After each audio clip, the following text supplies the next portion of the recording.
क्या आपको पता है कि सोनिया गांधी ने शाह बानो वाले मामले में जो राजीव गांधी बिल ला रहे थे उस बिल को लाने का विरोध किया था। यानी सोनिया गांधी शाह बानो जैसी महिलाओं के पक्ष में थी। क्या आपको पता है कि सोनिया गांधी 2004 के बाद जब प्रधानमंत्री बनने के लिए थोड़ा व्याकुल हो रही थी तो कैसे राहुल गांधी ने उन्हें मना किया था और एक धमकी दी थी, एक बहुत बड़ी धमकी दी थी, थ्रेट शब्द का इस्तेमाल। और उसके बाद सोनिया गांधी को 24 घंटे का वक्त दिया था। क्या आपको पता है कि उस समय अटल बिहारी वाजपेयी ने सोनिया गांधी को आशीर्वाद तो दिया था लेकिन साथ ही साथ एक चेतावनी भी दी थी। क्या आपको पता है कि नरसिम्हा राव राम मंदिर खुद बनाना चाहते थे। वो ये कहते थे कि हम बीजेपी से लड़ सकते हैं, भगवान राम से नहीं लड़ सकते। क्या आपको पता है कि बोफोर्स का कागज़ों को लीक किसने किया था, खबर किसने लीक की थी? ये राजीव गांधी के खास माने जाने वाले अरुण नेहरू ने ये काम किया था। क्या आपको पता है कि संजय गांधी की मौत का चामुंडा माता मंदिर से कोई कनेक्शन था? ऐसा इंदिरा गांधी ने ये सवाल आखिर क्यों उठाया था? ऐसे बहुत से सवाल हैं जिनका खुलासा मैं करूंगा और मैं अपनी तरफ से कुछ नहीं कर रहा। इंडियन एक्सप्रेस अखबार में आज छपा है और इंडियन एक्सप्रेस अखबार ने जो छापा है उसका मैं जिक्र कर रहा हूं। How prime ministers decide. Neerja Chowdhury एक भारत की बहुत प्रतिष्ठित महिला पत्रकार हैं, अभी भी इंडियन एक्सप्रेस में कॉलम लिखती हैं, बहुत अनुभवी हैं, बहुत से प्रधानमंत्रियों को देखा है उन्होंने और व्यक्तिगत तौर पर वो मिली हैं, बहुतों का इंटरव्यू किया है। तो नीरजा चौधरी की एक किताब आ रही है, how prime ministers decide. How prime ministers decide, ये देखिए लाल रंग में छोड़, हाउ प्राइम मिनिस्टर डिसाइड। और इस किताब में जिक्र किया गया है 4-5 बातों का जो मैं आपके सामने रख रहा हूं। मुझे यकीन है कि आप छोड़कर नहीं जाएंगे, मुझे पूरा कुछ सुन के ही जाएंगे। तो नमस्कार, मैं हूं आपका दोस्त विजय विद्रोही। आप मुझसे जुड़ चुके हैं, इसके लिए आप सबका तहे दिल से शुक्रिया। तो शुरुआत करते हैं सोनिया गांधी के मसले की। जब ये बात है 17 मई 2004 की, नतीजे आ चुके थे और ऐसा लग रहा था कि कांग्रेस की अगुवाई में गठबंधन सरकार बन सकती है। तो सोनिया गांधी के यहाँ 10 जनपद पर नटवर सिंह पहुँचे थे। वहाँ सोनिया गांधी थी, प्रियंका गांधी थी और मनमोहन सिंह थे। और नटवर सिंह जो भारत के विदेश मंत्री भी रहे, गांधी नेहरू परिवार के बहुत खास रहे, बाद में थोड़े नाराज़ हो गए थे और बीएसपी में चले गए थे।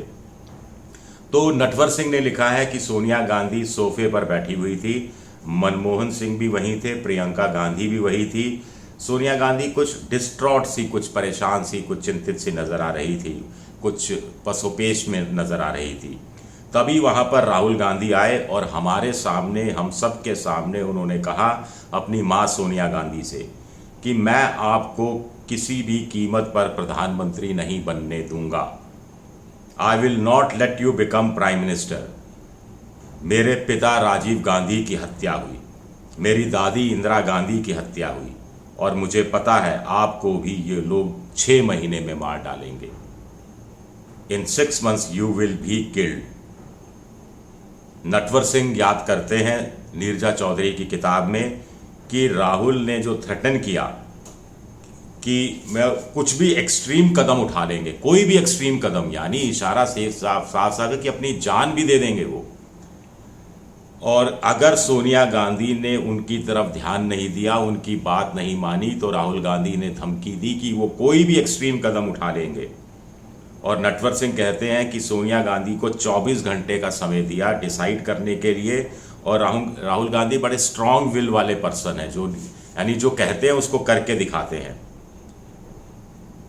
सोनिया गांधी आंसुओं से तरबतर हो गई। सोनिया गांधी रोने लगी जब राहुल गांधी ने ये सब बातें की कि he will take any possible step to prevent his mother from taking a prime ministership, कि वो कोई भी कदम उठा लेंगे अपनी मां को प्रधानमंत्री पद से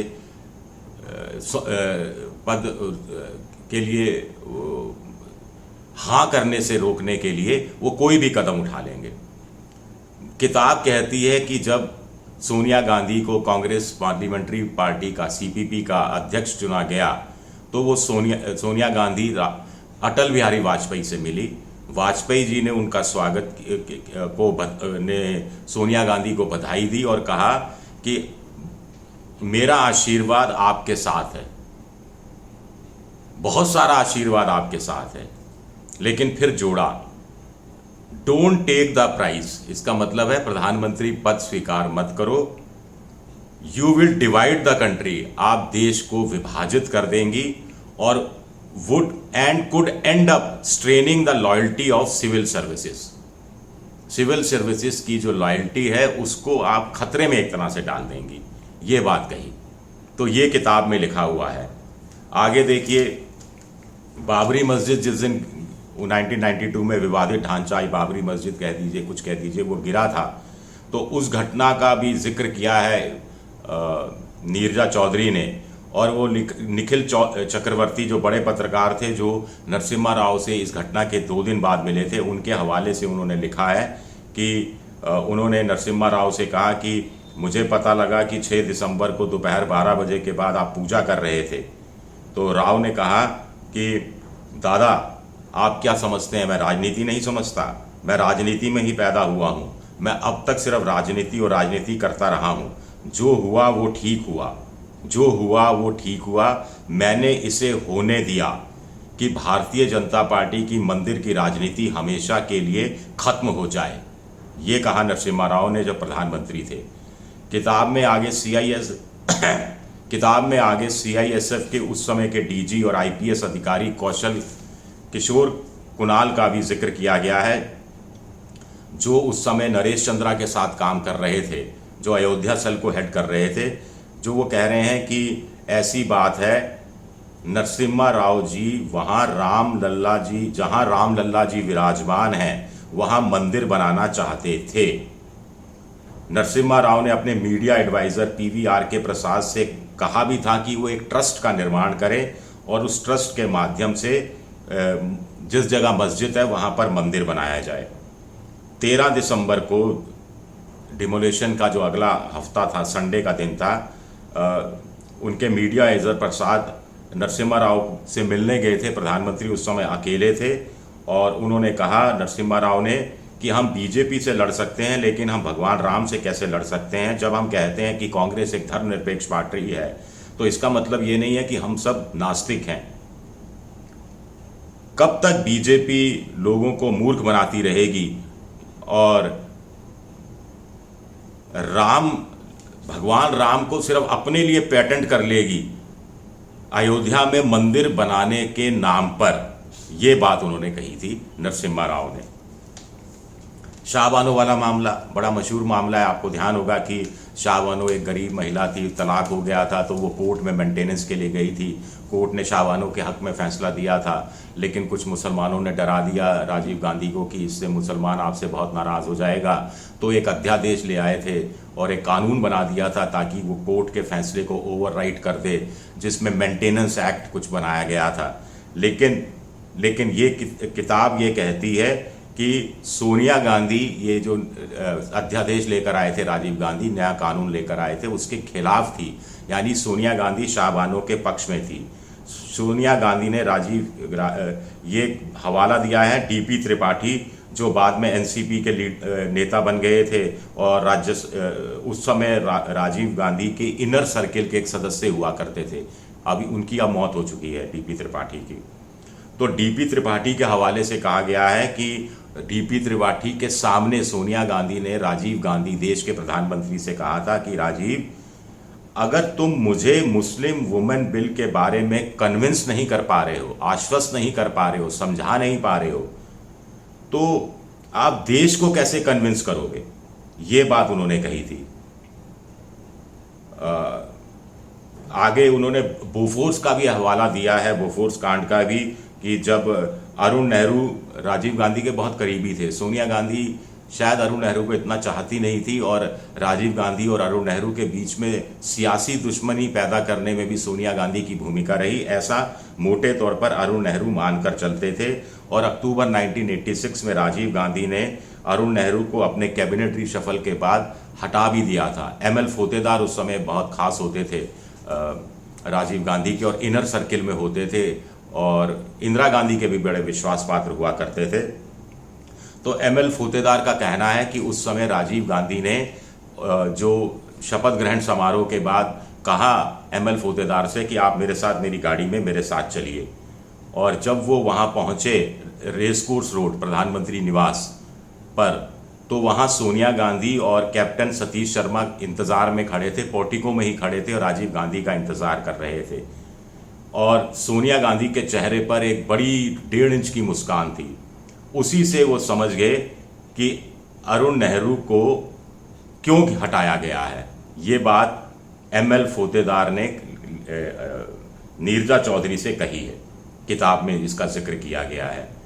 अरुण नेहरू उसके बाद हट गए, उसके बाद अपना वक्त का इंतज़ार करते रहे, और उनके हाथ में 1987 में जब स्वीडिश रेडियो ने एक प्रोग्राम किया, वो बोफोर्स कंपनी के एक पूर्व जो कर्मचारी था उसकी टेस्टिमनी के आधार पर उन्होंने अपना प्रोग्राम बनाया था कि बोफोर्स तोप खरीद में रिश्वत दी गई।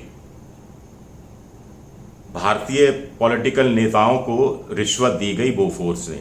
ये अरुण नेहरू थे, ये HR भारद्वाज ने ये बात कही। HR भारद्वाज उस समय कानून मंत्री हुआ करते थे, हंसराज भारद्वाज, तो हंसराम राजवाज या हंसराज भारद्वाज।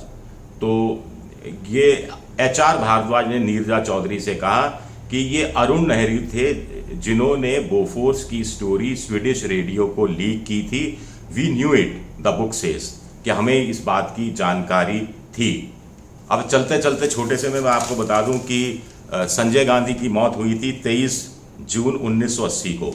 उसके एक दिन पहले 22 जून 1980 को प्रधानमंत्री इंदिरा गांधी को चामुंडा देवी मंदिर पालमपुर हिमाचल प्रदेश में वहाँ जाना था। सारे तैयारियां पूरी हो गई थी और सारे लोग वहाँ मौजूद थे, और जिसमें मुख्यमंत्री रामलाल भी थे। सब वहीं कैंप कर रहे थे। अचानक पता लगा कि इंदिरा गांधी का दौरा रद्द हो गया है।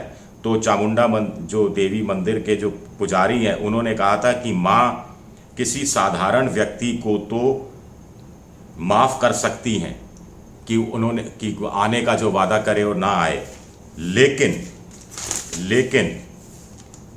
ये देवी की अवमानना नहीं कर सकते शासक वर्ग देवी की अवमानना नहीं कर सकता। और उसके अगले दिन संजय गांधी का एक प्लेन क्रैश में दिल्ली में देहांत हो गया था, और उसके बाद वहाँ एक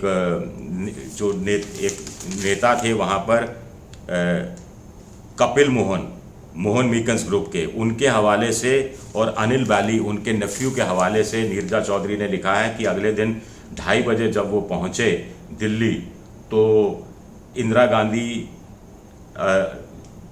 संजय गांधी अपने पुत्र के शव के पास बैठी थी, और उन्होंने बाली से कहा कि क्या ये सब चामुंडा नहीं जाने की वजह से हुआ, ये सवाल उठाया था। उसके बाद उसी साल 13 दिसंबर को इंदिरा गांधी चामुंडा गई थी, और वहाँ के पुजारी ने कहा कि जिस ढंग से इंदिरा गांधी पूरी मंत्र पढ़ रही थी, पूर्णाहुति दे रही थी और अपना सर झुका रही थी, उससे मुझे पता लगा, काली की पूजा कर रही थी, कि वो सब कुछ बिल्कुल परफेक्शन के साथ कर रही थी। उसके बाद इंदिरा गांधी रोई और सिर्फ रोती रही। और तब इंदिरा गांधी ने कहा था सुखराम से, कांग्रेस के नेता जो बाद में मुख्यमंत्री भी बने, कि वहाँ पर एक चामुंडा माता के यहाँ एक घाट बनाया जाए, और कांग्रेस ने अपने खर्चे से 80 लाख रुपए खर्च करके सुखराम ने वो घाट बनाया था। शुक्रिया मेरा ये वीडियो देखने के लिए। आपको पसंद आए तो लाइक कीजिए, सब्सक्राइब कीजिए, शेयर कीजिए, और ये घंटी जैसी आकृति बेल आइकन दबा दीजिए ताकि नया वीडियो आए तो तत्काल आपको जानकारी मिल जाए। विद्रोही 7 मेरा ट्विटर हैंडल है, विजय विद्रोही 7 के नाम से मैं इंस्टाग्राम पर हूँ, और फेसबुक पर मेरा पेज है विजय विद्रोही पेज। शुक्रिया, बहुत बहुत शुक्रिया।